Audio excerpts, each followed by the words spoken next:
113 BC కులాలకు లోన్లు ఇచ్చిన వారికి కానీ ఒక్కరికైనా రుణమాఫీ చేశారా?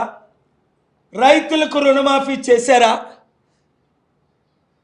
కనుక కార్మికులారా, మీకు సమయానికి జీతాలు రావాలంటే, నిరుద్యోగులారా, హైదరాబాద్ 700 కంపెనీలు తీసుకొచ్చి గూగుల్, మైక్రోసాఫ్ట్, బిల్ గేట్స్ని తెచ్చానని మీకు తెలుసు. అప్పటికి చంద్రబాబు నాయుడు గారి ఎమ్మెల్యే, రాజశేఖర రెడ్డి గారి ఎమ్మెల్యే, కేసీఆర్ గారి ఎమ్మెల్యే మాత్రమే. అందుకే అభిమానంతో చంద్రబాబు నాయుడు గారు అనేక మందిని పరిచయం చేయమంటే బిల్ గేట్స్ను కూడా, బిల్ క్లింటన్ని నేను పరిచయం చేసిన సత్యం మీకు తెలుసు. అది నేను చెప్పుకునే కంటే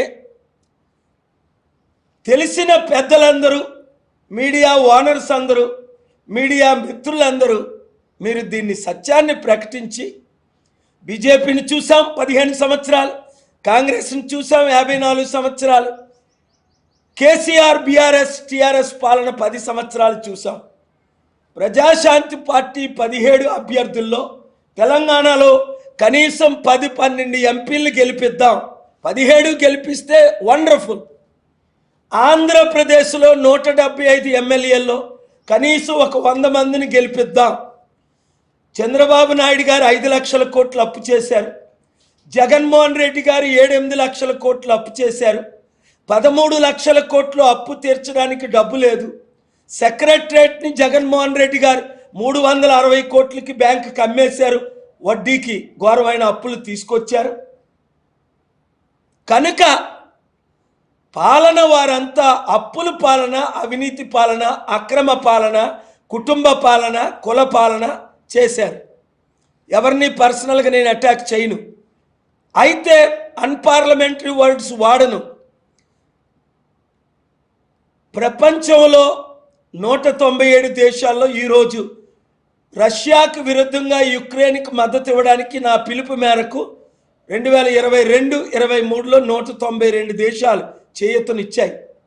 మన దేశాన్ని అభివృద్ధి చేయాలి అంటే, ఇప్పుడున్న ట్రిలియన్స్ ఆఫ్ డాలర్ అప్పు తీర్చాలి అంటే, నా ప్రియుల మిత్రులు మోదీ గారు నెలకి 1,00,000 కోట్లు అప్పు చేశారు.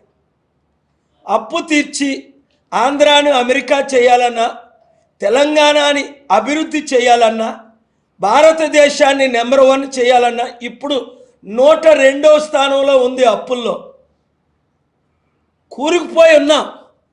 ఇంకా అప్పులు ఇవ్వరని World Bank chairman, IMF chairman నాతో చెప్పిన సంగతి ఇప్పుడున్న గవర్నమెంట్లకు తెలుసు. కనుక అప్పులు తీర్చి అభివృద్ధి చేయాలి అంటే బాబు మోహన్ గారు లాంటి వారు, హరిప్రసాద్ గారు లాంటి వారు, రావు గారు లాంటి వారు,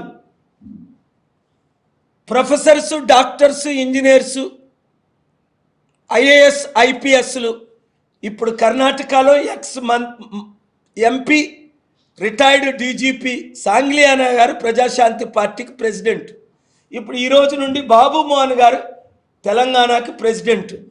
అలాగే ఆంధ్రప్రదేశ్లో కూడా మాకు టీడీపీ వద్దు, వైసీపీ వద్దు, బి బాబు, జే జగన్, పి పవన్ వద్దు అన్నవారందరూ రేపు బాబు మోహన్ గారు విశాఖపట్నంలో ఉంటున్నారు. అనేక వందల మంది జాయిన్ అవుతున్నారు పార్టీలో. ఆలస్యం చేయకుండా మీరు మార్పు కావాలన్న వారందరూ జాయిన్ అయిపోండి. అభివృద్ధి చేద్దామన్న వారందరూ జాయిన్ అయిపోండి. యూత్ అంతా వన్ సైడ్ ఎలక్షన్ 7569441275కి వాట్సాప్ గ్రూపులు పెట్టండి. దయచేసి కాల్ చేయకండి. గుంటూరు అని పెట్టండి, వరంగల్ అని పెట్టండి, ఖమ్మం అని పెట్టండి, మెదక్ అని పెట్టండి, సికింద్రాబాద్ అని పెట్టండి. ముందు సికింద్రాబాద్ ప్రజాశాంతి పార్టీ, వరంగల్ ప్రజాశాంతి పార్టీ. ప్రతి గ్రామంలో ఒక వాట్సాప్ గ్రూప్ తయారు చేయండి. వరంగల్లో ఉన్న మండలాలు 7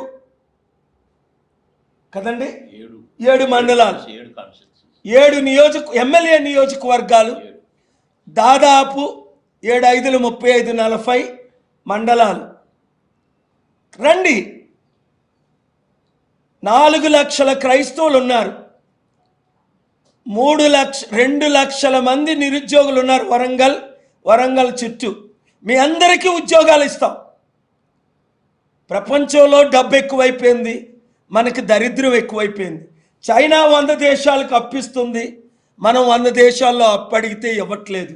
మీడియాలో చూస్తే ఇండియా నెంబర్ 1 అంటున్నారు, రికార్డులో చూస్తే ఇండియా 197 దేశాల్లో 102వ స్థానం. అవినీతిలో, అక్రమంలో, కుటుంబ పాలనలో, అప్పుల పాలనలో 100 కంటే దిగజారిపోయి ఉంది. కాబట్టి కాంగ్రెస్ కుటుంబ పాలన చూసాం 54 సంవత్సరాలు, వద్దు. కుల పాలన చూసాం 77 సంవత్సరాలు, వద్దు. మత పాలన చూస్తున్నాం, వద్దు. ప్రజాశాంతి పార్టీ, అవినీతి లేని రాజ్యం అంటే అందరూ అవినీతి చేస్తున్నారు. అందరికీ అధికారం, ఇప్పుడు కొంతమందికే అధికారం, కొన్ని కుటుంబాలే, కొన్ని కులాలకి. అందరి అభివృద్ధే మన ధ్యేయం. ఇప్పుడు కొందరే అభివృద్ధి పొందారు. మార్పు రావాలి. ఆ మార్పు ప్రతి విద్యార్థి, ప్రతి కార్మికుడు, ప్రతి నిరుద్యోగి, ప్రతి అమరవీరుడి కుటుంబం అభివృద్ధి చేయడం గురించి నాకు వదిలేయండి, ప్రజాశాంతి పార్టీకి వదిలేయండి. మీరు గ్రూపులు పెట్టండి, కమిటీలు వేయండి. మీరే మా కమిటీలు. ఒక్కొక్కరు 100 మందిని గ్రూపు పెట్టండి, మినిమం 1000 మందిని పెట్టండి. ఇప్పటికే 95 లక్షలు దాటి మా వాట్సాప్ గ్రూపుల్లో 2 రాష్ట్రాల్లో ఉన్నారు. ప్రతి ఒక్కరు గ్రూపులో చేరిపోండి. ఒక్క అవకాశం, తెలంగాణలో 10-12 పార్లమెంట్ సీట్లు గెలిపించండి. 100 రోజుల్లో అభివృద్ధి అంటే ఏటో చేసి చూపిస్తాం. మరలా 100 కంపెనీలు తీసుకొస్తాం. ఆంధ్రప్రదేశ్లో మినిమం 35 సీట్లు గెలిచినా, ఒకవేళ టీడీపీ 60-70 గెలిచినా, వైసీపీ 60-70 గెలిచినా, కేజ్రీవాల్ 32 సీట్లతో ఢిల్లీ సీఎం ఎలాగయ్యారో, కుమారస్వామి కర్ణాటకలో 24 సీట్లలో 224లో ఎలా సీఎం అయ్యారో, ఒక బీసీ కాపుని, ఇంతవరకు బీసీ కానీ కాపు కానీ ముఖ్యమంత్రి కాలేదు. ఆంధ్రప్రదేశ్లో ఒక బీసీ కాపు, అది నేనా, అది ఇంకొక అభ్యర్థ? నేను ఎందుకంటే ఆల్రెడీ విశాఖపట్నం ఎంపీగా పోటీ చేస్తున్నాను, మంచి స్పందన ఉంది. కనుక రండి, మన తెలుగు సత్తా దేశానికి, ప్రపంచానికి చూపిద్దాం. స్టీల్ ప్లాంట్ అమ్మకుంటే ఆపాం, 8,000 కోట్లు డొనేషన్ ఇస్తున్నాం. Thank you very much. అభివృద్ధి చేసుకుందాం, అప్పులు తీర్చుకుందాం, దేశాన్ని కాపాడుకుందాం.